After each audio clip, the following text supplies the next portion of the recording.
बिस्मिल्लाहिर्रहमानिर्रहीम। अस्सलामुअलैकुम। मैं हूं उमर इनाम। साबिक डीजी FIA बशीर मेमन साहब ने नून लीग के मरीम नवाज़ के व्हाट्सएप ग्रुप के leading member, Pioneer member Matiullah जान को एक इंटरव्यू दिया है और वो इंटरव्यू तज़ादात, झूठ, मुनाफ़कत और दो नंबरी से और मुख्तलिफ बयानात से भरा हुआ है। ये कोई 1 घंटे का इंटरव्यू है। अभी अपने कानों के ऊपर मुसलसल तशद्दुद करते हुए, अपनी सोच के ऊपर मुसलसल तशद्दुद करते हुए आप सबके लिए 1 घंटा लगाकर वो सुना है, ताकि उसके जो अंदर चीज़ें हैं वो आप तक पहुंचाई जा सकें और ये बताया जा सके कि वज़ीर आज़म इमरान ख़ान साहब पर मुल्क के अंदर से, मुल्क के बाहर से, हर तरफ से इस्टेब्लिशमेंट, जो इंटरनेशनल इस्टेब्लिशमेंट है उसकी तरफ से भी, यहाँ से भगोड़े जो भाग गए हैं इश्तिहारी उनकी तरफ से भी, और यहाँ जो चोर हैं उनकी तरफ से भी वज़ीर आज़म इमरान ख़ान साहब पर किस तरह इल्ज़ामात लगाए जा रहे हैं, मुसलसल उनके ऊपर प्रेशर बिल्ड किया जा रहा है। और ये जो इंटरव्यू है, अगर आप इसी बात पे सिर्फ गौर कर लें कि मतीउल्लाह जान को इंटरव्यू देने की ज़रूरत क्यों पेश आई, या ये इंटरव्यू सिर्फ मतीउल्लाह जान को क्यों दिया गया, किसी TV चैनल को, शाहज़ेब खानज़ादा भी उन्हीं के बंदे हैं, हामिद मीर साहब भी हैं, सलीम साफ़ी के साथ एक जिरगा हो सकता था इसी तरह का। लेकिन जो आपको इसकी बददियानती नज़र आती है वो पहले 3 मिनट के अंदर नज़र आ जाती है, जब उनसे पहला सवाल मतीउल्लाह जान पूछते हैं और बार बार कहते हैं वज़ीर आज़म ने कहा ना, वज़ीर आज़म ने कहा। वो कहते हैं नहीं, वज़ीर आज़म ने कहा, तबादला वज़ीर आज़म ने किया, आपको कॉल वज़ीर आज़म ने की। यानी उसके अंदर ही पता चल जाती है कि जो एंकर साहब हैं, जो लीडिंग मेंबर हैं, जिस तरह मैंने बताया कि नून लीग के सीनियर रहनुमा हैं उनकी पार्टी के, बिलावल भुट्टो के भी सेंट्रल एग्जीक्यूटिव कमेटी के मेंबर हैं ये मतीउल्लाह जान, और इनका पूरा ग्रुप जो है साफ़ती बददियानती में। ये आपको नज़र आएगा कि किस तरीके से कितनी बड़ी डिवीजन हो चुकी है हुकूमती सतह के ऊपर, कि काजी फ़ाइज़ ईसा साहब का केस हो, उनके हवाले से भी सारी चीज़ें यही ग्रुप कर रहा होता है। वो उनकी बेगम FBR में पेश हों, वहाँ उनके जो बैग उठाकर घूम रहे होते हैं वो भी यही लोग होते हैं। ये पूरा ग्रुप, इनका तो नाम लेना अपनी वीडियो को ख़राब करने के बराबर है। लिहाजा अगर सिर्फ इस इंटरव्यू की बात कर लें तो मैं ये आपको बता दूँ, ये प्लांटेड इंटरव्यू था। इसके क्वेश्चन आंसर पहले से डिसाइड हो चुके थे। इसके अंदर जो भी बातें हुई हैं और जिस तरीके से आगे डिस्कशन को लेके जाया गया है, वो किसी आप इंतहाई सादा बंदे से भी अगर वो उसको इंटरव्यू सुनवा दें तो वो कहेगा कि भाईजान ए थे हेरा फेरी है, ये पहले गेम फिक्स हो चुकी है, कितने ना कितने जड़ी है ना इस प्रोग्राम के हवाले नाल तंजीम साजी हो चुकी है पहले। लिहाजा ये एक प्लांटेड इंटरव्यू था। इसकी पूरी की पूरी जो क्वेश्चंस हैं और जो डिबेट जिस तरीके से आगे लेके जाई जाती है वो ऐसा ही है कि मतीउल्लाह जान ने क्वेश्चन बताए, बशीर मेमन साहब ने पहले उसके जवाबात बताए हुए थे। लिहाजा यही होता था कि जब भी मतीउल्लाह जान क्वेश्चन करते हैं, बशीर मेमन उसका जवाब दे रहे होते हैं, तो वो कहते हैं नहीं नहीं वो वाली बात बताएं, वो वाली बात बताएं। तो भाई वो सारी बातें अगर पहले ही बताई हुई थी तो आप एक वीलॉग कर देते अपना तफसील के साथ, बशीर मेमन को बिठाकर दोबारा उनके मुँह में अपने लुकमे डलवा कर और वज़ीर आज़म को बदनाम करने की कोशिश करके आपने क्या निकाला है। इसके अंदर बहुत ज़्यादा तज़ादात हैं, झूठ हैं, मैंडेट होते हुए अपना काम ना करने के इंकशाफात हैं, एतराफ़ात हैं कि मेरे पास पावर थी, मेरे पास सबसे बड़ा ओहदा था पाकिस्तान का, मैंने वो ओहदा इस्तेमाल किया। बशीर मेमन साहब कहते हैं मैंने कोई काम नहीं किया, मुझे कोई फ़िक्र ही नहीं थी काम करने की। ख़ुद अपने मुँह से उन्होंने एतराफ़ किया इस इंटरव्यू के अंदर। सबसे पहले वो कहते हैं कि मुझे वज़ीर आज़म इमरान ख़ान साहब की तरफ से ये कहा गया कि अरसलान इफ्तिखार, खुर्रम दस्तगीर, अमीर मकाम शहबाज शरीफ हमज़ा और उनके जो बेटे हैं शहबाज शरीफ के सुलेमान शहबाज, जिनको इमरान ख़ान एंकर जो हैं वो अब ठगबाज और रंगबाज कहते हैं, और बिल्कुल ठीक भी वैसे कहते हैं, जो जिस तरह यानी इश्तिहारी जो होता है वो ठगबाज और रंगबाज ही होता है।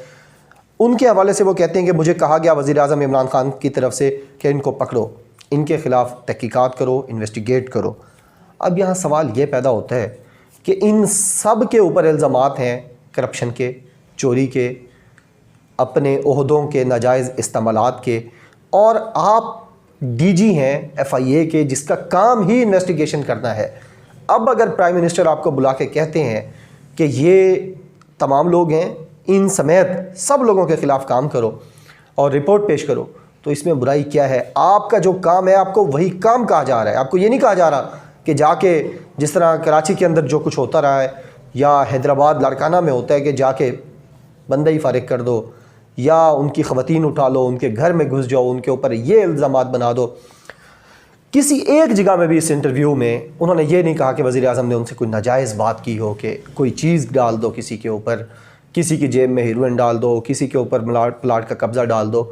बार बार वो खुद ये कहते हैं कि जो इंक्वायरीज चल रही थी उसको स्पीड अप करवाने के लिए, एक्सपीडाइट करवाने के लिए वज़ीर आज़म साहब कहते थे कि इसको तेज़ करो, और आगे से बशीर मेमन कहते थे ये कानून में नहीं लिखा हुआ कि इसको तेज़ करना है। बहुत ज़्यादा इख्तलाफात हैं इस वीडियो के अंदर, ये मैं आपको बताऊँगा। और फिर बशीर मेमन साहब की जो बददियानती है इस इंटरव्यू में वो यूँ भी सामने आती है कि वो बार बार ये कहते हैं कि जो अब FIA कर रही है, जो अब नैब कर रही है, वो वही कुछ है जो मुझे कहा जा रहा था कि मैं करूं, मैंने नहीं किया तो अब ये लोग कर रहे हैं। यानी जितना एहतसाब इस मुल्क के अंदर अब हो रहा है वो सारा का सारा बददियानती पर मुश्तमिल है, ये कहना है बशीर मेमन साहब का। और इसी दौरान ये भी कहते हैं कि जब मुझे कहा गया था ये चीज़ें करने को तो मैंने नहीं किया। भाई आपका एक आपकी जिम्मेदारी थी, आपकी कोर रिस्पॉन्सिबिलिटी थी जिसके बारे में आपको कहा जाता था, आपने नहीं किया तो बाकी इदारे भी ना करें। सारे के सारे आपके शाहों को, जो आपके बादशाह सलामत है नवाज शरीफ भगोड़े यहाँ से, उनको छोड़ दें। आपकी जहाँ पे आप सिंध से हैं ना, तो सिंध के अंदर जो काम है और जो पार्टी वहाँ पे है और जिस तरीके से वो ऑपरेट करती है वो भी शहर इक़्तिदार में ज़ाहिर है, हर किसी को पता है। अगर आप मतीउल्लाह जान के साथ बैठ कर इंटरव्यू दे रहे हैं तो जो मतीउल्लाह जान के ग्रुप से नहीं है, जो उनके लाइक माइंडेड नहीं है, जो मरीम नवाज़ के व्हाट्सएप ग्रुप के मेंबर नहीं हैं, क्या उनको नहीं पता कि क्या किस तरीके से आप प्रोटेक्ट करते रहे हैं अपने लोगों को? और आप चाहते हैं कि वो जो लड़काना के बादशाह हैं उनके ख़िलाफ़ कोई और इदारा भी काम ना करे, कोई इस मुल्क के सारे इदारे चुप करके बैठ जाएं, क्योंकि वो जो दो बादशाह हैं बड़े, एक भगोड़ा है और एक यहाँ पे जो अब भागता फिर रहा है, वो आपके दोस्त हैं, आपके चाहने वाले हैं, उनसे आपको, उन्होंने आपको लगाया, आप उनकी तारीफ़ें करते हैं और इमरान खान पर चढ़ दौड़ते हैं। आगे वो कहते हैं कि अब देखें ये बड़ी वाज़ेह चीज़ें सामने आ रही हैं इस इंटरव्यू के ज़रिए, बड़ी वाज़ेह चीज़ें। वो कहते हैं कि बुशरा बीबी की एक तस्वीर सामने आई और वज़ीर आज़म इमरान खान के ऑफ़िस की तरफ से कहा गया कि ये तस्वीर मरीम नवाज़ के मीडिया सेल से निकाली गई है, आप इसको इन्वेस्टिगेट करें। वो कहते हैं मैंने उसको इन्वेस्टिगेट इसलिए नहीं किया कि बुशरा बेगम पहले जाएं एक मजिस्ट्रेट के पास, वहाँ जाकर दरख्वास्त दें और वो दरख्वास्त फिर सुनी जाए, फिर हमें बुलाया जाए, हम उस पर पूरी इन्वेस्टिगेशन करें और फिर जाकर बताएं। यानी अब ये बात तो इस इंटरव्यू से वाज़ेह हो रही है कि किसी भी खातून की इस मुल्क में नाज़ेबा तरीन तस्वीरें अगर कोई बंदा भी लगा देता है ट्विटर के ऊपर, फेसबुक के ऊपर, तो जब तक वो खुद खातून अपने इलाके के मजिस्ट्रेट में नहीं जाएगी और वो इस FIA को बुलाकर नहीं कहेंगे तो ये लोग कुछ नहीं करेंगे। हालांकि इनकी जो कोर रिस्पॉन्सिबिलिटी है, जो बुनियादी चीज़ है, वो ये है कि डिजिटल मीडिया के हवाले से रेगुलेशंस फॉलो करवाना। और जब इस तरह की कोई दो नंबरी हो रही होती है, कोई फ्रॉड हो रहा है, कोई किसी की इज़्ज़त उछाली जा रही है, किसी को ब्लैकमेल किया जा रहा है, किसी की तहकीर की जा रही है, तो उस चीज़ों को रोकना और उनकी इन्वेस्टिगेशन करना इन लोगों का काम है। लेकिन वो कहते हैं मैंने ये भी नहीं किया। मुझे कहा गया कि खातून अव्वल की इंतहाई बुरे अंदाज में उनके ख़िलाफ़ चीज़ें हो रही हैं, आप तहकीकात करें। बड़े फ़ख्र से कहते हैं मैंने नहीं की। फिर वो कहते हैं ख्वाजा आसिफ और शाहिद खान अब्बासी के केसेस के हवाले से भी मैंने इंक्वायरी नहीं की क्योंकि मैं कर नहीं सकता था। और फिर वो कहते हैं मैं उम्रे पे जाने लगा था तो मुझे वज़ीर आज़म हाउस ने बुला लिया। अब इधर भी मुनाफ़क़त सामने आती है मतीउल्लाह जान की, और जनाब जो ख़ुद इंटरव्यू दे रहे हैं, मतीउल्लाह जान कहते हैं अच्छा आप अल्लाह के घर जा रहे थे, यानी आप तो रूहानी तौर पे तो वहाँ पहुँच चुके थे और उस दौरान भी आपको बुला लिया गया, यानी उम्र से 2 दिन पहले। कितने अफसोस की बात है। ये नहीं बताते कि जब जज अरशद मलिक उम्रे पर मौजूद थे, 27 रमज़ानुल मुबारक की रात को मदीना शरीफ में रोज़ा रसूल सल्लल्लाहु अलैहि वसल्लम के करीब होटल में उनको ले जाया गया और वहाँ जाकर मतीउल्लाह जान के बबलू बादशाह हुसैन नवाज़ ने प्रेशराइज़ किया और धमकियाँ लगाईं और रिश्वतें देने की कोशिश की, ब्राइब किया अरशद मलिक को। वो उम्रा नहीं था, वो मदीनतुल मुनव्वरा नहीं था, वो 27 रमज़ानुल मुबारक की लैलतुल कद्र की रात नहीं थी, कुछ भी नहीं था। लेकिन बशीर मेमन साहब चूँकि उम्रे पे जाने लगे थे तो उससे 2 दिन पहले वज़ीर आज़म ने बुला लिया, तो बहुत बड़ा कबीरा गुनाह कर लिया। हालांकि वो रिस्पॉन्सिबिलिटी ही FIA की थी जिसके ये DG थे जब इनको बुलाया गया। आगे वो कहते हैं कि वज़ीर आज़म इमरान खान ने के इलेक्ट्रिक के हवाले से मेरे से बात की कि के इलेक्ट्रिक तबाह हो गई है, बर्बाद हो गई है, कोई काम नहीं हो रहा और बड़े मसले मसाइल हो रहे हैं, इसको इन्वेस्टिगेट करो और जो इन्वेस्टिगेशन की है उसको बेहतर अंदाज में करो। तो वो कहते हैं मैंने ये भी नहीं किया क्योंकि वज़ीर आज़म इमरान खान साहब कह रहे थे। मैंने बिल्कुल नहीं किया। मैंने कह दिया कि सर ये मैं नहीं कर सकता, नैब से करवा लें। उन्होंने कहा कि ये मैं उनको कहता रहा आगे से यानी इनके जो 2.5 साल थे वो अगस्त 2017 से लेकर दिसंबर 2019 तक जनाब ने कोई काम नहीं किया। जनाब ने बेहतरीन अंदाज में जिनको प्रोटेक्ट करना था उनको बेहतरीन अंदाज में सक्सेसफुली प्रोटेक्ट किया। और फिर ये भी झूठ बोला गया कि मुझसे इस्तीफ़ा लिया गया, मुझे ख़राब किया गया, मेरी पोस्टिंग की गई। हालांकि हुआ सिर्फ ये था कि इनका एक ट्रांसफ़र हुआ था इनके रिटायरमेंट से कुछ अर्सा पहले, जो कि इन्होंने समझा, ख़ुद जनाब ने समझा कि ये मेरी तौहीन है, ये मेरे ख़िलाफ़ बात की गई है और मुझे चूँकि ट्रांसफ़र किया गया है लिहाजा भाईजान मैं इस्तीफ़ा देता हूँ। और वो खुद इस्तीफ़ा देकर चले गए। आगे आप देखें ना, फिर यहाँ से चीज़ें वाज़ेह हो जाती हैं। आपके अल्फाज ही होते हैं जो आप बताते हैं कि आप कहाँ पे खेल रहे हैं, किस विकेट पे खेल रहे हैं। आपको जो बॉल डेड फेंकी जा रही है वो प्री प्लांटेड बॉल है। जैसे वो नया बंदा खेलने जाए क्रिकेट तो कहता है यार बॉल आहिस्ता करवाना।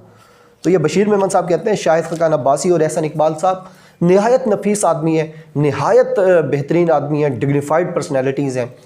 यानी मुल्क का वज़ीर आज़म जो आपको इन्वेस्टिगेशन का कह रहा है वो कोई सुल्तान रही है जो फिल्मों वाला सुल्तान रही होता था। यानी बहुत बड़ा कोई आप कह लें ताकतवर आदमी है और आपको गलत चीज़ कह रहे हैं। जबकि जो शाहिद खान अब्बासी हैं और एहसन इकबाल हैं वो बड़े डिग्निफाइड और नफीस आदमी हैं, क्योंकि वो उस कबीले से हैं जिनको आप प्रोटेक्ट करते रहते हैं। अगली बात, फवाद हसन फवाद, वो भी बहुत अच्छे आदमी हैं, ईमानदार आदमी है। ये कौन कह रहा है? बशीर मेमन साहब कह रहे हैं। और फिर वो कहते हैं जो सबसे बड़ा जुमला इसके अंदर बोला गया है, जो डिजिटल मीडिया पे भी बहुत ज़्यादा चल रहा है, कि वज़ीर आज़म ने उनको बुलाया और कहा कि को बंदे के पुत्रों की तरह काम करो, तुम्हारे पास बहुत ज़्यादा पावर है और उसको इस्तेमाल करो और इस मुल्क का जो बेड़ा गर्क किया गया है उस हवाले से अपनी खिदमत दो। तो उन्होंने कहा, मैंने वज़ीर आज़म को कहा मेरे पास अब 3 महीने रह गए हैं, 22वां ग्रेड है, 22वें ग्रेड से बड़ा कोई ग्रेड नहीं होता, DGFIA की पोस्ट से बड़ी कोई पोस्ट नहीं होती, लिहाजा भाईजान मैंने तो कुछ नहीं करना, हमने जो करना है कर लें, मैं अब इससे आगे मेरे साथ कुछ नहीं हो सकता, मुझे कोई फ़िक्र नहीं है। यानी ये सिर्फ एक पोस्ट ले जाकर बैठ कर उसके ऊपर बड़े अब सख्त अल्फाज हैं कि वो बस जाकर अपनी ज़िम्मेदारी पूरी ना करना और वो चीज़ें लेकर बैठ जाना कि बस ठीक है अब मुझे कोई नहीं हटा सकता, मेरे पास कॉन्स्टिट्यूशनल पावर्स हैं, मैं जो इस्तेमाल भी नहीं करूँगा। और वो ख़ुद कहते हैं कि मेरे तो रह ही 3 महीने गए थे, 22वां ग्रेड था, DGFIA की पोस्ट थी, मैंने तो वज़ीर आज़म को कह दिया कि मैं काम नहीं करूँगा। फिर मोहम्मद बिन सलमान जब पाकिस्तान आए और यहाँ पर जो सहाफ़ी थे हमारा, यही ग्रुप मतीउल्लाह जान एजाज सैयद ग्रुप, ये सारा ग्रुप, इन्होंने पोस्ट की, बहुत ज़्यादा ट्वीट्स की। एक तो इन्होंने अपनी DPयाँ सियाह की, कुछ ने अपनी DPयों पर जमाल खशोगी की तस्वीरें लगाईं और इन्होंने मोहम्मद बिन सलमान को गालियाँ दी। उसके ऊपर सेक्रेटरी इंटीरियर ने जनाब को लिखा, बशीर मेमन साहब को, कि आपका काम है इन्वेस्टिगेट करना, आप इसको इन्वेस्टिगेट करें कि आया किस एजेंडे के तहत ये पूरे ग्रुप ने मोहम्मद बिन सलमान की पाकिस्तान आमद के मौके पर, जिस पर मोहम्मद बिन सलमान ने इज़हार नापसंदीदगी किया वज़ीर आज़म इमरान खान से, ये क्यों हुआ है, ये सारी चीज़ें आप इसको इन्वेस्टिगेट करें। जनाब कहते हैं मैंने अल्हम्दुलिल्लाह वो इन्वेस्टिगेशन भी नहीं की और कहा कि सॉरी मैं ये नहीं कर सकता। फिर वो कहते हैं कि अहमद दुरानी ने एक ट्वीट की एजाज शाह के हवाले से, जो वज़ीर दाखिला है हमारे, उन्होंने कहा कि एजाज शाह दहशतगर्दों का साथी है और इस तरह से बात की। एजाज शाह ने बुलाया जनाब को और कहा कि आपकी प्राइम रिस्पॉन्सिबिलिटी यही है, आप प्लीज़ इसको इन्वेस्टिगेट करें कि अहमद दुरानी ने मेरे ख़िलाफ़ ये बात क्यों की है। तो जनाब कहते हैं कि मैंने वो काम भी नहीं किया। और फिर वो कहते हैं कि कानून, बार बार वो कहते हैं मैंने तो वो किया सिर्फ जिसकी कानून इजाज़त देता था, लेकिन कानून मरियम नवाज़, कानून बिलावल भुट्टो जिसकी इजाज़त देता था, जनाब अपने दौरे FIA में वही कुछ करते रहे और इसके अलावा दाएं बाएं उन्होंने बिल्कुल नहीं देखा और बिल्कुल सीध में चलते रहे हैं जो रास्ता व्हाट्सएप ग्रुप को निकलता था। और बिलाखिर आज फिर ओपनिंग बैट्समैन मतीउल्लाह जान के हत्थे चढ़े हैं और वो सारी बातें उन्होंने बताई हैं। असगर खान केस जिसमें नवाज़ शरीफ समेत बहुत सारे लोगों को पैसे दिए गए और बहुत ज़्यादा यानी इलेक्शन के हवाले से इलेक्शन ख़रीदने की कोशिश की गई, पार्टी बनाई गई, उस हवाले से भी वो कहते हैं कि मुझे इन्वेस्टिगेशन का कहा प्राइम मिनिस्टर ऑफिस ने और मैंने वो भी नहीं किया। यानी आप फिर करते क्या रहे हैं 2 साल के अंदर? आप फिर ये करते रहे हैं कि जो डॉक्यूमेंट्स आपके हाथ लगे हैं इन्वेस्टिगेशन के हवाले से, ख्वाजा आसिफ जो बैरून मुल्क से पैसे ले रहे थे उस हवाले से भी आपको कहा गया, आपने कहा ये मैं भी नहीं कर सकता, मेरे पास सबूत नहीं है। यानी जो सबूत आपके पास आते रहे हैं, मुझे तो ये अंडरस्टैंडिंग है इस इंटरव्यू से कि आपने वो सबूत ही मिटाए हैं अपने 2.5 साल में, कट्ठा कुट्ठा आपने कुछ नहीं किया, कोई आपने इन्वेस्टिगेशन नहीं की, कोई आपने किसी हवाले से कोई पेश रफ्त नहीं की। आप सिर्फ आएँ शाएँ बाएँ करते रहें अपने ऑफिस के अंदर, और हलाली तरीके से आपने नमक हलाली की है और अपने बॉसेस को खुश किया है। और यकीनन आपका ये इंटरव्यू जो है वज़ीर-ए-आज़म इमरान खान के ख़िलाफ़ एक नई कॉन्स्पायरेसी शुरू करने के बाद आपके आका आपसे मज़ीद खुश होंगे। लेकिन आपकी जो रिस्पेक्ट थी बशीर मेमन साहब एक अच्छे ऑफिसर होने के हवाले से, जब तक आपने ये इंटरव्यू देकर अपने पाँव पे ख़ुद कुल्हाड़ी नहीं मारी थी, और रियासती और सहाफ़ती ये जो जनाब हैं मतीउल्लाह जान जो रियासत के ख़िलाफ़ बोलते हैं और मरीम नवाज़ के व्हाट्सएप ग्रुप से हैं, जब तक इनके आपके मुंह में डाले गए अल्फाज आपने नहीं बोले थे, आपकी कुछ ना कुछ रिस्पेक्ट थी। अल्हम्दुलिल्लाह अब आपने वो भी नहीं किया, यानी आपने काम तो कोई नहीं किया, लेकिन अपनी इज़्ज़त बचाने का जो एक तरीका था आपने वो भी नहीं किया। उम्मीद है आपको वीडियो पसंद आई होगी। अपना बहुत ज़्यादा ख्याल रखिएगा। बहुत शुक्रिया। अल्लाह हाफ़िज़। पाकिस्तान जिंदाबाद।